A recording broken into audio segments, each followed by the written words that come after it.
ሰላም ቤተሰብ እንዴት ናችሁ? በያላችሁበት ሰላማችሁ ብዝት ይበልልኝ።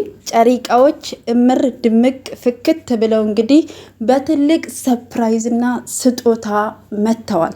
ሰርፕራይዙ ምንድነው? እንደዚህ እምር ብለው የመጡት የፍቅር ሮማንቲክ ለማየት ብቻ እናንተ ተዘጋጁ። ስጦታው ምንድነው ካላችሁ ደግሞ ንጹህ ፍቅር። ከፍቅር በላይ ምን አለ? ትልቁ ስጦታ ፍቅር ነው። ጨሪቃዎች ጋር ፍቅር ብቻ ነው ስጦታቸው፣ እርስ በርሳቸው። ይሄ አዲስ ፍቅር፣ ይሄ 2 ዓመት የታፈነ ፍቅር፣ እንደ ጽጌረዳ ፍንድቅ ያለ የሚወጣው ንጹህ ፍቅር። የእውነቴን ነው እኮ የምላችሁ። እነሱን እንዴት ልግለጻቸው? እኔ እኮ በቃ ልቤ ውስጥ ገብተው ሌላው አይታየኝም ከነሱ ውጭ ማለት ነው። እና ፈጣሪ ከክፉ ነገር ሁሉ ይጠብቃችሁ። ትልቅ ደረጃ ደርሳችሁ ደግሞ ለማየት ያብቃን ነው የምለው። ከሰው አይን ያውጣችሁ። አስመሳይ ወዳጃችሁን፣ ምቀኛችሁን፣ ጥላታችሁን ፈጣሪ ያርቅላችሁ ነው ማለት የምፈልገው። በጣም ነው የምወዳችሁ። እንኳንም የእናንተ አድናቂ ወዳጅ አክባሪ ሆንኩኝ። እውነት እድለኛ ነኝ።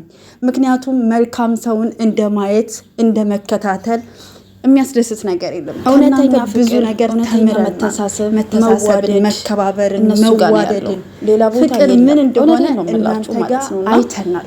ፈጣሪ ከሰው እናንተ ለብዙ ወጣቶች ተምሳሌቶች ናችሁ። እንደነዚህ አይነት ወጣቶች አንዱ ለአንዱ ደስታ ሲኖርባት አንዱ ለአንዱ ስኬት ሲኖር ግን እስካሁን የራሱን ሳይሆን የዛኛውን የተግባር ሰዎች ናቸው። የዛኛውን ደስታ የትነኝ ከቃል በላይ በተግባር ያሳያችሁ፣ ከቃላችሁ በላይ በተግባራችሁ ስለገለጻችሁ እጅግ አድርገን እናመሰግናለን ስለሚያሳዩ ብሩኬ ያወሩትን ኑሮው ስላሳዩን በጣም ደስተኛ የሰጠኝ አምላክ ይመስገን ብሎ የነሱ ተከታይ ሆን እንኳንም የነሱ አድናቂ ወዳጅ ስላወቅናችሁ ብዙ ነገር ስላሳያችሁን እጅግ አድርገን እንወዳችኋለን። እግዚአብሔር ይመስገን። ምክንያቱም መልካም ሰውን እንደማየት ከመልካም ሰው ጋር ብዙ ነገርን እንደመማር በዚህ ምድር ላይ የሚያስደስት የለም እና ብዙ ነገሮችን አሳይታችሁናል፣ አስተምራችሁናል። መተሳሰብን፣ መዋደድን እኔ አላቅም። የፍቅር አሰጣጣችሁ ራሱ ይለያል። ለፍቅር ምን አይነት ዋጋ መከፈል እንዳለበት በተግባር አሳይታችሁናል። ስለዚህ እነዚህ ልጆች እየገባችሁ ላይክ ሰብስክራይብ አድርጉ። የሀይምዬ ደግሞ የልደቷ ቀን እንግዲህ ሰኔ 16 ነው። እስከዛው ድረስ 350 ሺህ ብትገባ እጅግ በጣም ደስ ይለኛል። ብሩኬም እንግዲህ መስከረም 21 ነው። እስከዛው ድረስ እንግዲህ ከ400 ምናምን ሺህ ቢገባ በጣም ደስ ይለኛል እና ውድ ቤተሰቦቼ ላይክ ሼር አድርጉ። እኔንም በዛው በነካጃችሁ 10 ሺህ ብታስገቡኝ ችግር የለውም። ደስ ካላችሁ ማለት ነው። ሰብስክራይብ አድርጉኝ። እንግዲህ ካላደረጋችሁም ደግሞ ችግር የለውም ማለት ነው። ወዳችኋለሁ።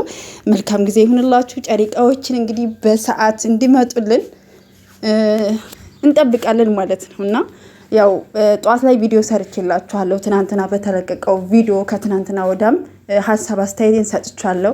እጅግ ደስ ብሎኛል። ሀይምዬ የኔ ልባም ሴት፣ ብሩኬ ጀግና ወንድ ትችላላችሁ። እናንተ በቃ ምንም ነገር ትችላላችሁ። መኖርን፣ መተሳሰብን፣ መዋደድን፣ መፋቀርን ከእናንተ ብዙ ነገር ተምረናል። እንወዳችኋለን። መልካም ጊዜ ይሁንላችሁ ውድ ቤተሰቦች። ላይክ ሼር አድርጉልኝ። ጨሪቃዎች ይወዳችኋለሁ የእውነት ከልቤ። እናንተም በያላችሁበት ሰላማችሁ ብዝት ብዝት ይበልልኝ። መልካም ጊዜ ይሁንላችሁ። ፈጣሪ ባላችሁበት እናንተም ይጠብቃችሁ። ጨሪቃዎች፣ የጨሪቃ ፋሚሊ በሙሉ ወዳችኋለሁ የእውነት አክባሪዎቼ